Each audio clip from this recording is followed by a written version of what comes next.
Jaundice atau bayi kuning merupakan penyakit pada bayi baru lahir yang disebabkan oleh kadar bilirubin pada tubuh bayi yang berlebih atau sering disebut hiperbilirubin. Kondisi ini menyebabkan menguningnya kulit dan sklera mata bayi baru lahir atau dikenal dengan istilah icterus neonatorum.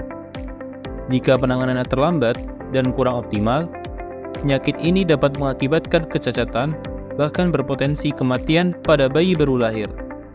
Pada data grafik dari sumber referensi American Academy of Pediatrics, resiko yang diterima oleh bayi akan semakin tinggi seiring dengan bertambahnya kadar bilirubin dalam darah. Permasalahan ini telah menjadi atensi penting oleh WHO sejak tahun 2012, di mana kejadian icterus di dunia waktu itu mencapai angka 36 juta orang. Bahkan pada tahun 2018 tercatat sebanyak 1 juta bayi baru lahir yang mengalami icterus neonatorum meninggal dunia. Permasalahan ini memunculkan sebuah visi dan tujuan SDGs terkait kesehatan dengan target untuk menurunkan angka kematian neonatal menjadi setidaknya 12 per 1000 kelahiran hidup, serta menurunkan angka kematian balita menjadi 25 per 1000 jiwa. Oleh karena itu, tim kami menawarkan solusi berupa Bilitronic, pendeteksi cepat dan monitoring bilirubin berbasis AI terintegrasi IoT untuk penanganan bayi kuning non-invasif menggunakan spektrofotometri polikromatik dan fotoplatismografi. Tim kami yang diketuai oleh Ali Muhtar Adi Nasabil Rosyad dengan anggota Lutfi Hanif, Novanda Hafid Ramadhani, Septien Eka Rahmadi, dan Alifa Cahya Nugraha. Tim kami didampingi juga oleh dosen pembimbing kami, Bapak Ridwan Wicaksono, ST.M.Eng, PhD. Kegiatan tim kami diawali dengan studi literatur dan diskusi internal. Kemudian kami juga melakukan konsultasi dosen pembimbing.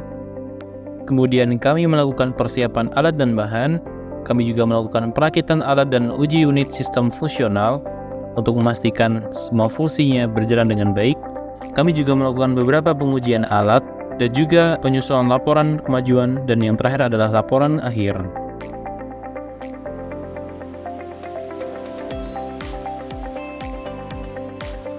Alat kami terdiri atas rangka utama dan rangka sensor. Pada rangka utama, terdapat display LCD TFT sebagai user interface untuk digunakan oleh pengguna. Kemudian, pada rangka sensor akan digunakan untuk mengambil data pengukuran dari sensor RGB dan juga sensor PPG. Alat kami juga dilengkapi dengan sistem charging dan baterai indikator, sehingga memudahkan pengguna dalam manajemen daya alat.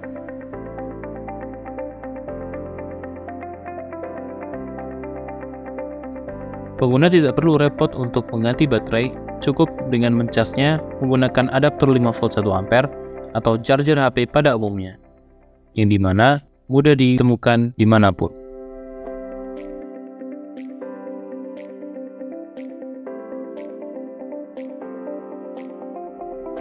Pada video demonstrasi berikut ini, dilakukan pengujian SpO2 dan heart rate alat Bilitronic dengan pembandingnya, yaitu alat pulse oximeter.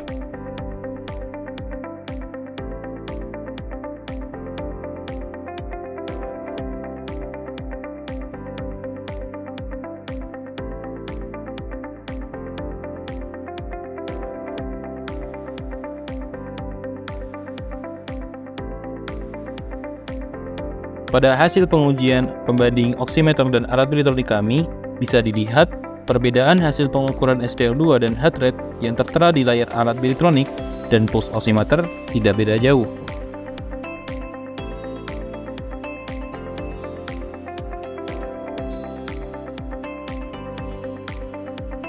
Kemudian, kami juga melakukan pengujian menggunakan sensor LED dan fotodioda 3 wavelength terhadap kulit sintetis yang diolesi warna kekuningan dengan tingkat yang berbeda. Pengujian ini bertujuan untuk mendeteksi perubahan spektrum RGB ketika terjadi peningkatan tingkat kekuningan yang dideteksi.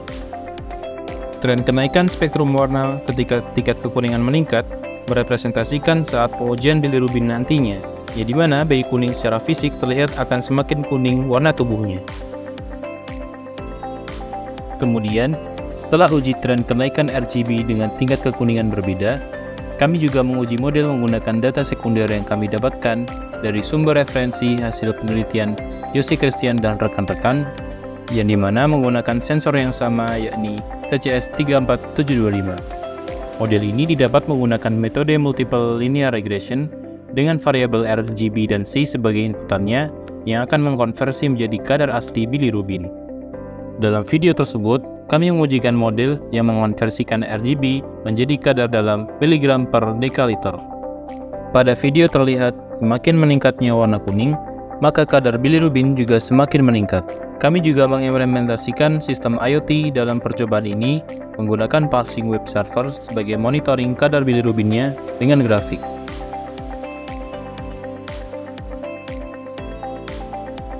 Untuk melakukan validasi kadar bilirubin dapat dilakukan setelah mendapatkan izin melalui ethical clearance, dikarenakan untuk mengujikan kepastian bayi memerlukan persetujuan dari pihak keluarga bayi tersebut.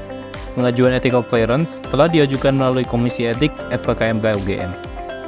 Pada video berikut ini, kami juga melakukan pengujian pada kulit taman kami. Pengujian dilakukan secara bergantian antara tangan tanpa olesan warna kuning dan tangan dengan olesan warna kuning.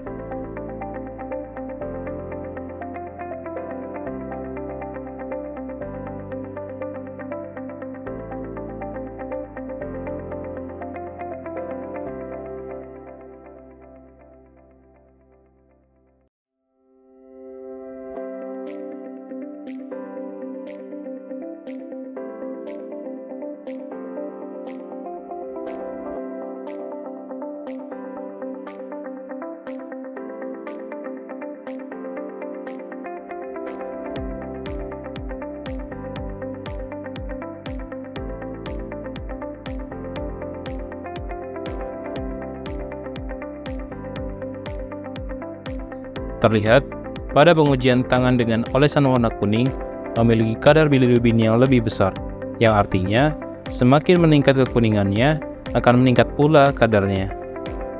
Sehingga, dari kedua percobaan model tersebut, mekanisme kerja alat prototipe bilitronik berjalan dengan cukup baik. Potensi pengembangan prototipe bilitronik sangat besar dan harapannya menjadi langkah yang berarti untuk membantu dalam penanganan bayi kuning yang terjadi di dunia ke depannya. Demikian video akhir dari tim kelompok kami. Jangan lupa like, komen, share, dan subscribe media sosial kami. Sampai jumpa!